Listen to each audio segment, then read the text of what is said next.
Hi everyone, this is Chaz, and this is the video journal for Sunday, July 1st, 2012. So it's a new month. June is over, July has begun, which brings about a couple of interesting things. First off, it brings around what is typically my least favorite time of the year.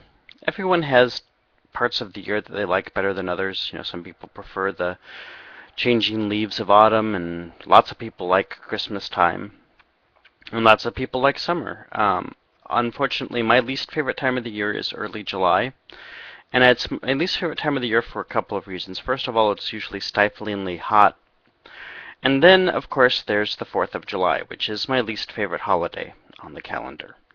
Um, and the reason I don't like the 4th of July is there's multiple reasons why I really don't like the 4th of July. First off, um, there's all of this puffed up fake patriotism that comes about on the 4th of July.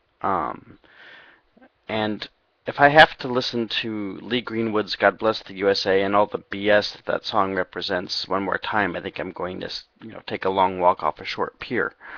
But on top of that, what is more annoying is all of the, inbred mouth-breathing rednecks who decide to go to some roadside stand in Missouri and buy a bunch of fireworks and then set them off until 3 o'clock in the morning. And around where I live, there's a lot of people like that. So I'm listening to bottle rockets and Roman candles and all kinds of other stuff going off. Stuff that's illegal where I live, but the police don't typically do a whole lot about it.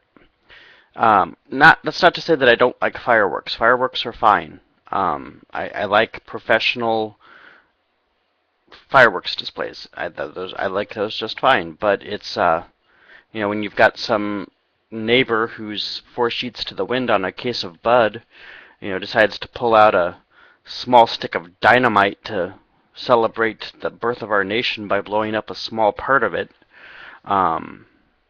It's not my idea of a good time. So those are my particular reasons why I don't like the 4th of July or early July, because if it was just on the 4th, that might be a little bit more tolerable, but around where I live, they start setting off the fireworks usually the last few days of June, and it carries on until through the week of 4th of July. So it's also, the first of the month is also kind of bittersweet for me, because the firsts of every month were always anniversaries for David and I, because we met on February 1st. It's also the anniversary, the 3-month anniversary of my giving David back my wedding ring. On April 1st, I took off my wedding ring. Things started to deteriorate very quickly in early August, and on August 1st, I took off my wedding ring and I gave it back to David. Our wedding rings were collodal rings, which are the heart that's held by the two hands that have the crown on top. It's a traditional Irish ring. My ring had a citrine in the center of the heart, which is David's birthstone, and David's ring had a garnet in the center of the heart, which is my birthstone, and it was supposed to represent that we were always in each other's hearts. Well, on April 1st, 3 months ago, I gave David back the ring because things were getting really tense, and the being inconsiderate was reaching a boiling point, and I didn't feel that I could wear it anymore. And I looked at my hand yesterday, 3 months after I've given him the ring back.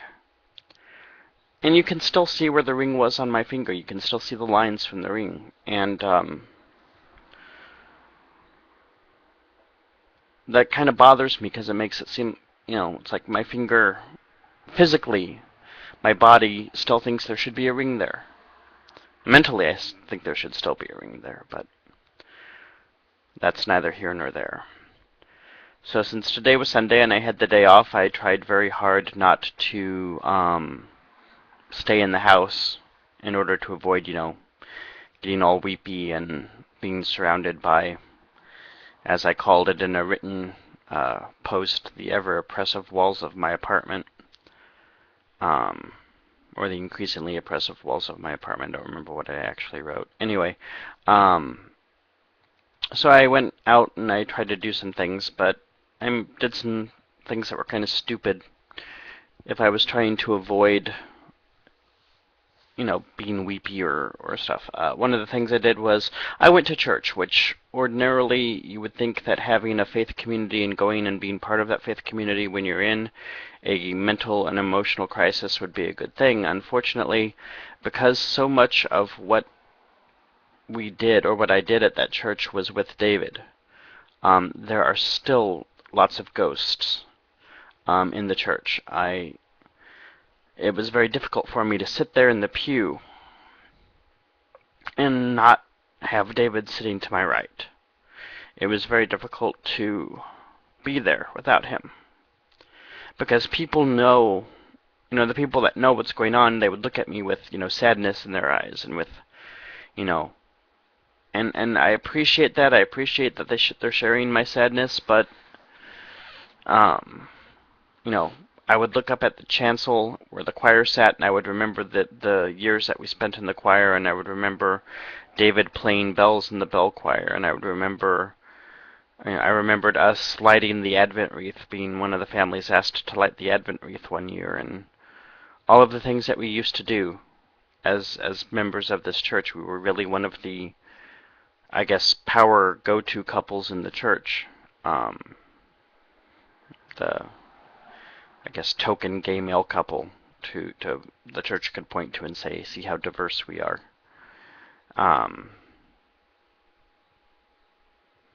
So I went to church, but there were still a lot of ghosts, and so it's really hard for me, given how important church is to me right now, and given that I'm going to be going to seminary to become a minister. It's ridiculous that I can't be comfortable in my own church because of these ghosts of David. So I left church. I went to church. Left after the service was over. Got teary a couple times during the service. Went and did some groceries, and then I decided, it's been 100 degrees for the past 4 days. I want to go somewhere where I can enjoy a pool and, maybe relax and unwind. So I decided to go to this place called Club St. Louis. And Club St. Louis is a private men's gym slash sauna slash health club, whatever you want to call it. But it's a private men's club. You have to buy a membership. And it is men only. So I went there, and that was a mistake. Because also, for the same reason, it was a place that I'd been to lots of times with David, and it just wasn't a good idea to be there and not have David there, because I would try to sit in the hot tub and relax, and my mind immediately drifted to all the times I sat in the hot tub with David, or times that I would be sitting in the hot tub and David would come up behind me and put his arms around me or something, or find him wandering the hallways, or see him out by the pool, or see him in the steam room. And there was none of that. There was no David. I went alone, and that was, I think, kind of a mistake, because once again there were ghosts all over the place. Everywhere I looked, I could remember something of David. I'm actually beginning to think that perhaps it would be easier for me to move on and to forget, and to, well, not forget, because I'm never going to forget.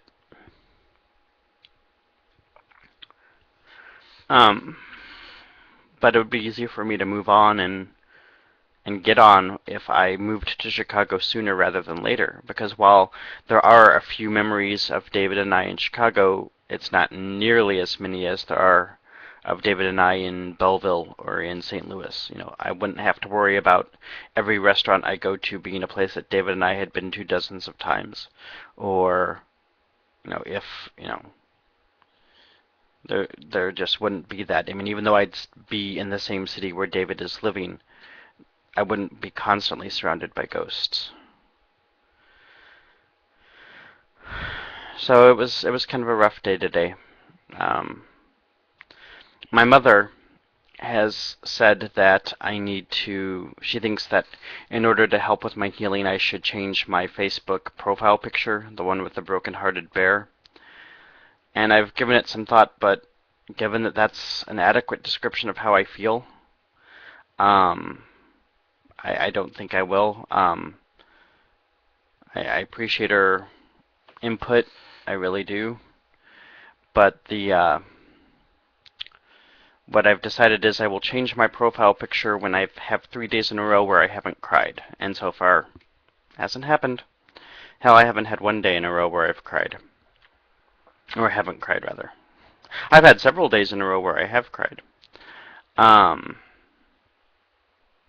It doesn't take much for me to get misty. Or damply pensive, as some people call it. Anyway, so that's what's going on for July 1st. It's going to be an interesting week. So thanks for watching. Take care of yourselves and each other. Not to channel Jerry Springer or anything, but it's a good sentiment. So thanks for watching. If you have any questions or comments or anything else you'd like to know about me, feel free to leave comments either on YouTube or Facebook or Google+. And I will talk to you all later. Thanks for watching. Bye.